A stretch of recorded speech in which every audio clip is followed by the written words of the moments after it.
একটা মেয়ে তার বাবাকে খুব সুন্দর একটা প্রশ্ন করেছেন। প্রশ্নটা কি জানেন? মেয়ে তার বাবাকে বলছে, বাবা, এখানে যে গাছটা আছে সেটা যদি পাশের বাগানে লাগানো হয় তাহলে কেমন হয়? গাছটা কি বাঁচবে বা লাগানো যাবে কি? মেয়ের প্রশ্নের উত্তরে বাবা বলছে, বা ওটা তো আরো 4 বছরের পুরনো গাছ। ওই 4 বছরের পুরাতন গাছ যদি নতুন মাটিতে লাগানো হয় তাহলে মানিয়ে নিতে পারবে না, তো সেটা তো মারা যাবে।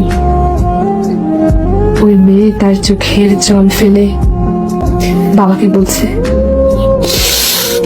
তোমার আঙিনায় তো একটা চারা গাছ 20 বছরের পুরাতন হয়ে গেছে, সে তার সবকিছু ছেড়ে কিভাবে নতুন জায়গায় বাঁচবে বাবা? বাবা তখন একটু ভেবে চিন্তে উত্তর দিল,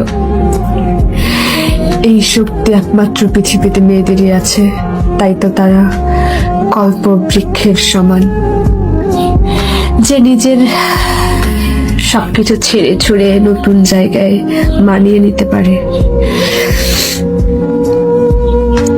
মানিয়ে নিয়ে সারা জীবন অন্যের জন্য বাঁচতে পারে। এটাই হলো মেয়ে মানুষ, এটাই হলো আমাদের মা জাতি।